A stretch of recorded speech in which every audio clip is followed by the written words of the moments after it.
Hello, আমি তুষার Imran competitive উইনারের পক্ষ থেকে আজ তোমাদের জন্য নিয়ে এসেছি একটি গুরুত্বপূর্ণ ক্লাস। চতুর্থ অধ্যায় হচ্ছে HTML ও ওয়েব ডিজাইন পরিচিতি। এই অধ্যায়ে খুব দ্রুত তুমি শিখতে পারবা এবং খুব দ্রুতই এই চ্যাপ্টারটা শেষ করতে পারবা মাত্র কয়েকটা ক্লাসের মধ্য দিয়ে। তো চলো দেখি আজ এই অধ্যায়ে কি আছে। আজকে তোমাদের চতুর্থ অধ্যায়ের দ্বিতীয় ক্লাস। এর পূর্বে তুমি প্রথম ক্লাসটি দেখে নিবে। প্রথম ক্লাস ছাড়া কেউ কোনো ক্লাস হঠাৎ এসে বুঝতে পারবে না, তাই প্রথম ক্লাসটা প্রথমে দেখে নিবে। তো চলো দেখি। আজ আমরা এখানে দেখতে পাচ্ছি এখানে হেডিং বা শিরোনাম। এই হেডিং বা শিরোনামকে 6 ভাগে ভাগ করা হয়েছে। তোমরা দেখতে পাচ্ছ দিস ইজ হেডিং 1, 2, 3, 4, 5 এবং 6। এই 6টা ভাগে হেডিং বা শিরোনামকে ভাগ করা যায়। তো কোড কি এভাবে লেখা যায় H1, H2, H3, H4, H5 এবং H6। চলো দেখি। প্রথমে আমরা HTML এর স্ট্রাকচার লিখলাম, তারপর এখানে হেডিংয়ে আর ভিতরে টাইটেলে আমরা যেহেতু হেডিং নিয়ে কাজ করছি লিখলাম হেডিং। এবার বডিতে সব কোড লিখবো। তাহলে কিসের কোড লিখবো? এই যে হেডিং বা শিরোনাম, এই 6টা হেডিং বা শিরোনামের কোডগুলো আমরা বডির ভিতরে অন্তর্ভুক্ত করে দেব। তো চলো আমরা এই যে দেখতে পাচ্ছি হেডিংটাকে আমরা কপি করে নিলাম। মূলত এই হেডিংটা হচ্ছে কি আমাদের কোডের ভিতরে লিখতে হবে। তো চলো এখানে আমরা লিখব প্রথম হেডিং। ঠিক আছে, প্রথম হেডিংকে HTML H1 বলা হয়। ঠিক আছে, অ্যাঙ্গেল ব্র্যাকেট দিয়ে শুরু এবং এইভাবে অ্যাঙ্গেল ব্র্যাকেট দিয়ে শেষ করতে হবে। এবার শুরু এবং শেষের মধ্যে ব্যবধান হচ্ছে এই স্ল্যাশ চিহ্ন। তাহলে ওখানে লেখা ছিল কি দিস ইজ হেডিং। ঠিক আছে, হেডিং 1। তাহলে 1, তারপরে ছিল কি H2 এর মধ্যে দিস ইজ হেডিং 2 ছিল। তো H2 এর মধ্যে দিস ইজ হেডিং 2 লিখে দেবো। ঠিক আছে, এইবার 3 নাম্বার তাহলে কি থাকবে দিস ইজ হেডিং 3। ঠিক আছে, তাহলে H3 এর মধ্যে লিখে দিলাম দিস ইজ হেডিং 3। এইবার তারপরে আসো চতুর্থ। তাহলে চতুর্থতে লিখেছিল কি দিস ইজ হেডিং 4।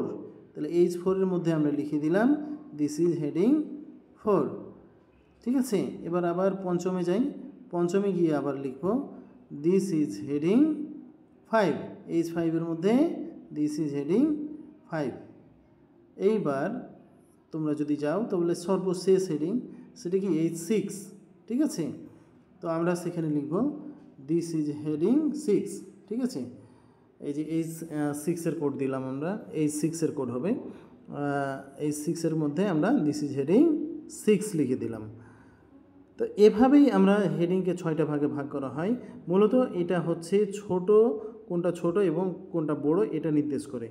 H1 হচ্ছে সবার বড়, H6 হচ্ছে সবার ছোট। ঠিক আছে, এই যে এইটা আমরা লিখে যদি কোড লিখে সেভ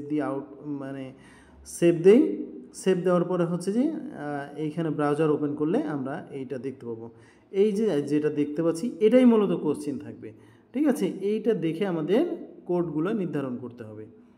তো চলো আমরা অন্য কিছু দেখি। এবার যদি আমরা কি এটাকে 3টে হেডিং রাখি, আমরা 3টাকে কাটাই দিলাম। দেখো, তারপর হচ্ছে সেভ দিলাম, Ctrl+S দিয়ে ব্রাউজারে এখন রিলোড দিব।